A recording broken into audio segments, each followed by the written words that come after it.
Welcome to This Explainer. Today, we're taking on one of the most profound, elusive, and, let's face it, universally sought after experiences of the human condition. We're talking about the true meaning of happiness. I mean, we all want it, right? But do any of us actually know what it is? We're going to explore how different cultures, modern psychology, and ancient philosophies all tackle this universal pursuit. And honestly, the way you think about joy, it might completely change by the end of this. Let's get into it. Okay, let's start with a quote that has pretty much dictated Western thought for thousands of years. Aristotle famously said, "Happiness is the meaning and purpose of life, the whole aim and end of human existence." For centuries, we've basically operated under this exact premise, right? That acquiring happiness is the ultimate goal. It's the finish line we're all desperately sprinting toward. It's baked into our goals or careers, and for some of us, even our constitutional rights. But we've got to ask a pretty tough question here. What if we're chasing the wrong thing entirely? Or actually, what if the way we're going about it is just completely flawed? To figure this out, we need to zoom out a bit.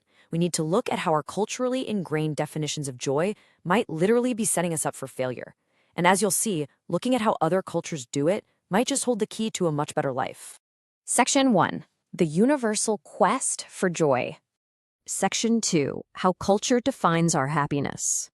So, according to research spanning 4 decades and 182 countries, happiness is the single most universally recognized human emotion. We all smile, we all laugh, but when you cross borders, the very concept of happiness takes on some distinct, culturally refined flavors. Take a look at this. While Americans often view happiness as an absolute, unalienable right, and usually tie it to high arousal states like elation, excitement, and personal achievement, Japanese culture looks at it totally differently. Over there, happiness is traditionally associated with social harmony and a much more hesitant, transient attitude. Historically, the Japanese actually recognize that happiness can have socially disruptive consequences if it separates you from the group. And similarly, Chinese cultures often define happiness through low arousal states. Think calm and relaxation rather than, jumping up and down with excitement. And it gets even deeper when we look at language. Get this, a massive study of 30 nations found that 80% of them link the very definition of happiness to luck and fortune. In languages like Russian, German, and French, happiness is viewed as a rare condition that's deeply intertwined with fate. It's almost like a divine gift that just happens to you. What's crazy is that the US actually abandoned this fatalistic concept of happiness way back in the 1800s, basically trading in luck for good old-fashioned hustle. Section 3. The paradox of pursuing happiness. This brings us to a genuinely shocking psychological paradox about trying to improve our own well-being.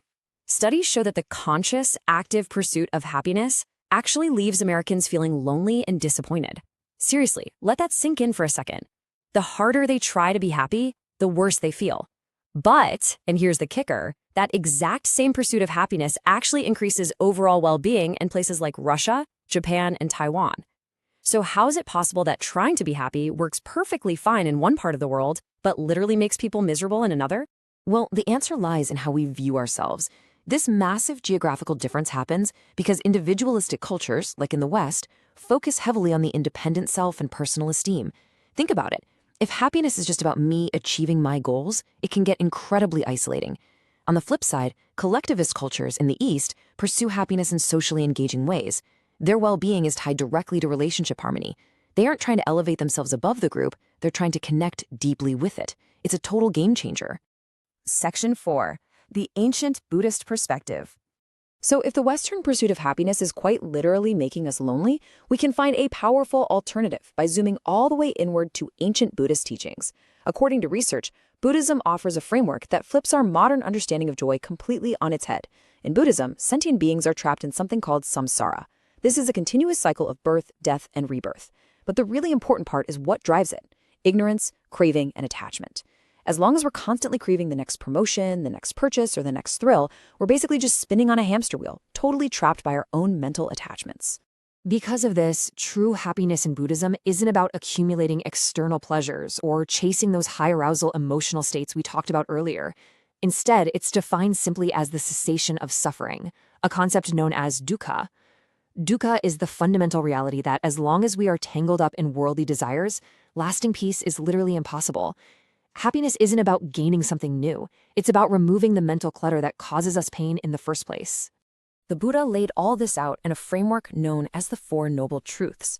First, you acknowledge the reality of suffering, or dukkha. Second, you understand that the root cause of this suffering is our own attachment and desire. Third, you realize that, hey, there actually is an end to this suffering. And fourth, you follow the specific path to overcome it. He taught that profound joy is absolutely attainable, but not through external conditions like wealth or status.